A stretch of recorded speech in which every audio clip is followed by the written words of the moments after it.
So, folks, welcome to this yet another episode of the Rumble. I always say this. Today I got a super interesting guest, but I tell you, this one is kind of crazy and also interesting. So, welcome to the show, Bairavee. Thank you very much. Welcome. I got it right. Bairavee Balasubramaniam. Correct. And you're not from India. I am of Tamil origin. You could have fooled us by your looks. Ooh, well, my family is basically Tamil. Okay. We've been in Malaysia for about 45 generations, but all the roots are here. The ethnicity is 45 generations. 4 to 5, pa. Oh, 45. I heard 45 generations. I said, my God, that into 30 years is I'm looking at somebody who's got a written history of what, 5,000 years. Okay, so 4 to 5 generations, your folks were there. Yes. How did they land up in Malaysia? Well, one was a very interesting story. On my father's side, his father basically said that he went and hid in a box and jumped on a ship. Okay. That was what he told us. That was the only thing he ever told us. My grandmother on that side. What kind of box would be there to fit a guy? I have no idea. So it's obviously not true. I don't know. Maybe they were transporting some kind of royal cushions or something. Who knows? Okay, anyway, he went across. He went across. Well, they never really discussed how their fathers and mothers got here. But, it was almost as though the moment they got to Malaysia, all of those roots somehow disappeared into the ether. So it is something that I am looking into. I just have bits and pieces here and there. So as far as you're concerned, 3 or 4 generations before, it was Adam and Eve. I mean, there's nothing beyond that. Pretty much. It started around that 3-4 generations ago. We have washed up on the coast of Malaysia. Certain indicators of where some of the So where do you belong to in Tamil Nadu? Well, on my mother's side, Tanjavur and Kanyakumari. And on that's plausible because both on the coast, more or less. Tanjavur is a couple of miles off the coast. Kanyakumari is absolutely on the coast. Absolutely. And on my father's side, we know that his roots were from Coimbatore, but on his mother, we never knew. We suspect she may have been a Telugu, but she never really said anything. She was very close-lipped. Okay. So guys, what I didn't tell you was that she's quite an extraordinary person in the sense that she's done a lot of research on a lot of subjects. She's even called a priestess. Though she doesn't look like a conventional priestess, but believe me, she is. She's got a lot of strong views about femininity, the Earth Mother, and she even part of an organization which includes words like Dark Mother and all that, which we'll find out as we go along. So tell me, how did all this thing happen to you? Well, to be honest, I kind of was born with it. When I was, and this is going to sound very freaky to people, and believe me, it was very freaky to me as well. But when I was a child, I basically knew when people would die. Oh. So when I was a baby, if someone was going to die in a house, I would screech my head off. Oh, it's not that you saw some apparition. I probably did. Who knows? Oh, all Who right. knows? I was a child. But then I just always knew things before they were going to happen. This guy's going. That guy's going. Something's going wrong there. Something's happening there. And it was a very, very strong inner sense of perception as a child. And as a teenager, I tried distancing myself from that by becoming a rationalist, by becoming almost atheistic, by trying to view spirituality in an abstract term. That didn't work. Okay. I came to India to do my Ph.D. again, and then all of a sudden, all of that woke up in me with such a full force and a full flare that I could no longer deny it. Okay. For instance, I have knowledge of temples and lands that I've never been to. I touch a temple and somehow I just get its history. And then if I go and ask someone who actually knows the history, they will confirm everything that I've said. Whether it's in India, whether it's in Nepal, that was quite, those are things but confined to the Hindu faith? Or no, sometimes. It goes into other religions too? Sometimes also for the Christian faith, because I have a deep respect for the original idea of Christianity. And sometimes for Buddhist temples as well. Or is it for the cultural? I mean, like Indians, whether they're Christians or Muslims, they tend to... all over the world. I'm someone everywhere. who's done pilgrimages in several continents. Okay. So the land basically speaks to me. There's no other way that I can And put was it. this inculcated to you or introduced to you by anybody? No. Formally? Nothing. Just happened out of the blue? It just woke up. In fact, one of the ways it started waking up was this was after I finished my PhD. I didn't know what to do. And one day I suddenly started doing astrology. No one knows how I did it. I've never been to a course. I've never been to a school, but I get astrologers who have done 50 or 50 years of research, and they want to come and learn from me. I do not know how it happens. So I don't have an ego about it. It just comes. I just say thank you. That's about it. So I mean, you figured out the mumbo jumbo they're up to, or you created your own?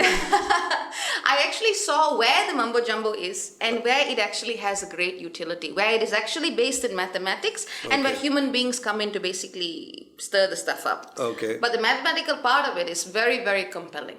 extremely compelling. And the way in which I have been guided to interpret it actually helps me see things through the generational line, through the individual life cycle of a particular soul. Things which people have never told anybody. I just look at them, I look at the chart, I spend a couple of hours with them, they're like, oh my God, you know my life.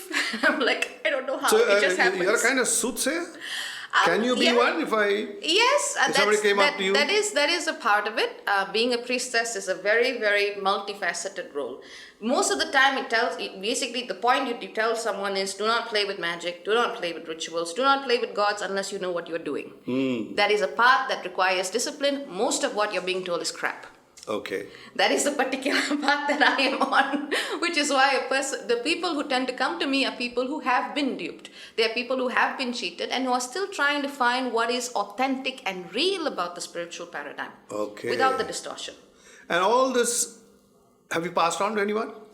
Can you pass it on to anyone? What I am called to share, I write extensively on my blog each and every single day. I spread it to thousands of people. I just give all the information free. I just keep giving it free. Okay. That's how it should be. I know. These kind of subjects, you don't own the proprietorship to it, so it just came to you from nowhere, so you just pass it on. Exactly. All right, folks, when you come back, we just go a little more into her early childhood, because somewhere there has to be some connection. You don't just grow up one day and start figuring out everything in the world. There must be something, we'll crack it. So, you grew up in Malaysia, as you said, and then you traveled around the world, got into various things, did a degree in various subjects. But growing up in Malaysia, how different is it for a Tamil person living there and a Tamil person living here, having come here and seeing what's it like here? Well, I should say that when I talk about how my childhood was in Malaysia, that may not be representative of what it is now, because my childhood would have been about 20 years ago. Okay. And in that time, Malaysia has changed. There are transformations that are undergoing in the society. But one of the main things that we see in Malaysia is this presence of racial differences. Mm-hmm. We come under this big banner of harmony and multiculturalism and food just like and India. tourism. We also say the same thing here. That's true. But I feel that you have a stronger sense of nationhood. Personally. Yeah. Personally. Okay. I shouldn't be saying this, but personally, I feel you have a stronger narrative. Okay. But growing up at that time, my parents saw that my brother and I were both very, relatively speaking, we were unusually intelligent. My brother went to a government school. Okay. And even till today, Indian children are still treated very, very, very badly. Because they tend to be the... Is it the racial discrimination, color? It's still there. Yeah, but we do it in India to each other. So how am I surprised that they don't do it to us? Yeah, here it's the caste basis, there it's the race basis. But now it is starting to improve, but there are still remnants of it hidden in plain sight. Sometimes not even so hidden. Do they have a color problem among Malays? Among Malays, are they dark Malays, brown Malays? They are dark Malays, they are brown. To be honest, the Sri Vijaya Empire was there several thousand years ago. Those guys built settlements. And Correct. that history is being rewritten. You don't read about it in the textbooks anymore. I went to the museum, I saw the word India in one place, and I walked out. Every single thing was being rewritten and being erased. So even the Tamils that do not know their heritage, they do not know their legacy. And without a past, without an identity... we don't know it here either. At least you have some exposure. I mean, Sri Vijaya Kingdom, maybe somebody will say, must be something to do with that actress Vijaya. Ayyo kadavule. I really don't know. But, understood. Maybe you don't know, maybe people here would not know the expansion of... Tamils may know, but Indians, I don't. They may know. But even then, Indians do have a certain understanding of history. Oh, sure. I mean, but there they don't. We are brought up with that. When your name is erased from a history textbook because you're not the right color, what do you think is going to happen? You're going to grow up without an identity. You're going to cling on almost into an infantile, fetishized state to something that looks like an identity, and that's what we are importing from India. That's true. We've got all the channels now. Tollywood basis of Hinduism. Everything is just distorted. Exactly. Mockery. I mean, there will of course be Tamils in India in Malaysia, who completely disagree with this, but this is my view. I feel as though the erasure of their role in history has erased their identity. True. And when a nation, an ethnic group does not have an identity, it either becomes a bully or a victim. And that is what has happened to the Tamils in Malaysia. On the one hand, most of the people sitting in the jails are Tamils. of that background. Yeah, they're the ones who oppress lot will turn they are criminal. the oppressed lot. Yeah. And then there are, of course, some people who are ridiculously successful. Sure. There will always be that mix, and then there is a middle of class. this, that, and the other. Yeah. They're all successful. Exactly. And there will, of course, be a middle class group. But if you think about it, some Tamils were brought into Malaysia in the middle class sector, and some were brought in as rubber tappers. Yes. And they've not broken out of that mentality. True. So they're caught in a time warp. They have been, as it was 400 years ago, they're living the same life. The clothes may have changed. Yes. The food may have changed. The economic purchasing power may have increased. People in India appear more progressive than them. They're like stuck there. Personally, that is what I find.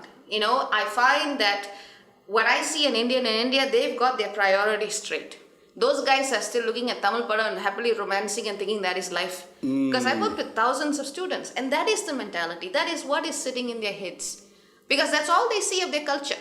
That's true. I guess in Malaysian television, you won't be seeing real-time contemporary Tamil life anyway. No, there was some good programs coming in. There are some good programs coming in now with certain channels, and television is a very, very powerful tool to change a mindset. Sure. And that those seeds are being set now, and the generation is slowly changing. They are realizing that they have to become more intellectualized. They are realizing that they have to claim their understanding of their own identity, and no one is going to give it to them. So that is happening. Does that involve strife? Will it involve strife? Not in a political sense, because Malaysia's... In civil life? Will it in street clashes and stuff? Or do they get like in America it's happening every day they're fighting? It is very difficult in Malaysia because of the, how do I put it politely? Vastly outnumbered. That is one thing. The other thing is also the role of the state and the way it very strictly polices that space of public discourse. Okay. It is very tightly controlled in that sense. Yeah. I guess it's like, I think it was like Singapore where a couple of Indians went and rioted on the streets. They call it rioting on the streets. They haven't seen a riot. They haven't even looked at your parliament. They haven't even just looked at the road in front of the parliament. I know. So, it's quite interesting to know that, people grew up with Tamil, how would I call it, sensibilities, but having no connect with the way it actually is in India. I was speaking about this actually to someone recently, and I just said, well, the psychology of the Tamils in Tamil Nadu is very, very different from the psychology of Tamils in different parts of the diaspora. Which one would you prefer to go along with? The one in your home country or down here in India? I would say I'm a very strange hybrid. I'm a very, very strange hybrid, and I find it very hard to locate myself anywhere. Okay. When I see the Tamils in North America, I see them as longing for something, idealizing something that has already been lost. I see them as desperately trying to cling to some kind of identity. That happens. That is the thing with the diaspora. Yeah, that happens. As for me, I am a revisionist. I am someone who believes that you have the right, you should challenge your culture. You should find ways to reinvent the definition of that culture. So you tend to slip backwards with the other community, other parts of the community. If you don't change, even they'll start looking down at you, even the people whom you don't really think are the smartest people on earth, the Malays and the Chinese. But you'll have to reluctantly admit that they are probably right, because we are just stuck. Yeah, the Tamils are stuck in one place. That change, that social change basically needs to come. And as much as I love religion and spirituality and God, unfortunately that religion itself has become one of the biggest crutches for that particular society. Instead of working by themselves, they're saying, Kadavule kudunga. I'm going to do this puja. All right, so we have exported a lot of things, and this is one more thing that we've exported. When you come back in the third part, we'll find out what is the subject of her dissertation. She's doing something very interesting on Parliament. Find that out when we come back. So, coming to the last part of our little talk, or rather our conversation, you said you had done something on the Indian Parliament or the way it functions for your PhD or whatever you call it, dissertation. So what exactly fascinated you about the Indian Parliament system when you had one in Malaysia to see at close quarters? Well, honestly, it was because India called me. That is the only way that I can say. What language did it call you in? How many languages are there in the Constitution? You take a 20 rupee note, you'll see all the languages on it. But honestly, there is something about India that has always fascinated me, because I have always seen it as at least one part of my soul's homeland. And there is something I've always respected about India's ability to debate. I mean, in all honesty, someone very, very dear to me gave me a book written by Ashish Nandi when I was 19 years old. And I read that book. And then he gave me a pamphlet on matriarchy, and I read that. Okay. And that was basically... That's a lethal combination, Ashish Nandi and matriarchy. And that had sat in my head until 2000 and 2007 when I put in the application, and it just came into full flow. It was just one of those things where I didn't have an intellectual reason. I had the choice to apply to Westminster, to South Africa, to other parliaments, but something just said, India, go. Okay. That's it. We're probably the latest entrant in the democratic space. I would say, personally, from my understanding of democracy as a political scientist, I find Indian democracy robust. Despite, no matter who wants to say what, when I sat and looked at Parliament and I understood the way it functioned, this Parliament is actually thriving in its own way. It is. Do you think? Okay, I'm glad you said that, because most of us are starting to lose faith in our own Parliament, and now you are reinforcing our beliefs, at least what we had. What about this whole thing about watching these guys at work, with the cameras peering into them all the time? Is that good or bad? I find, personally, when I look at the changes in the way that the discourse of the Indian Parliament has changed over the past few decades, the moment the cameras changed in, the parliamentarians' behavior changed. Right now, in fact, I've written an article called Indian Parliament Performing 60 Years of Decline, but in which I argue against decline anyway. Okay. It's in a book called, actually I forget the name of the book, which is slightly embarrassing, but it is basically available if you look for it on Google. Basically, I find that image management has been in practice in Parliament. They even use that term, where image managers come in and they shape the way MPs speak. True. Yeah. So the moment the cameras came in, they became actors. Yes. They became performers. The key word is performance. Yeah, got the nation watching you, so exactly. you're on a great stage. So the nation, in some sense, is being enthralled, even by this constant. It's like two lovers, the drama, the angst, the trauma. They move apart and then they come together again. Yes. But behind the scenes, there is a very, very robust political system in place. That's really heartening to know. I mean, that's what, as a political scientist, if you say so, it must be so. But to be honest, I'll give you a concrete example. I needed to go and find MPs to interview. And the whole session, it was disruption. So I thought they would have gone on with their constituency, or they'd be sitting in their Delhi home. Or throwing rocks at each other or outside. Something like that. Something. But actually, all of them were in committees. Even when we see the screen as saying the House will be adjourned till tomorrow, they're actually doing real work. Oh, that's news to me. If we actually look at just one committee, how much a committee actually does in a single session. Yeah, I was terribly impressed when somebody asked for these modifications or whatever, amendments to the law, and they write remove and this, and instead of that puts in. Somebody thinking about it, talking about it. So. Absolutely. There is so much of work that goes into this, even in the compilation of questions, even if they do not actually get a chance to say it. If the questionnaire was disrupted, for example, that material is on record. And where it is on record, it is legal. Where it is legal, it can be used for something. So, in fact, members of parliament do use the parliament library. They do use the building. This idea that they're all sitting around, not knowing anything, shouting at each other like monkeys is completely, I'm sure some people might do that. Yeah. But there are so many people who do not.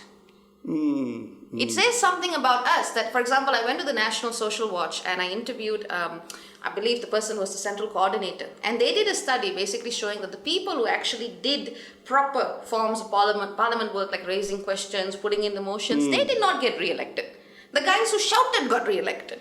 Okay. That says something about us. Not about Parliament. The electorate, we better get our act together. Exactly. So rather than saying that Parliament as an institution is in decline, I would say it is part of the political culture that is actually in need of transformation. The institution itself, as far as I understand it, is still robust. It is still there. It might not be Nehru's parliament. To take it from that present place where you say it's running well enough, but I'd like to make it better. Okay, right? If I give you a wish list of just one or maybe two wishes, what do you think we should do?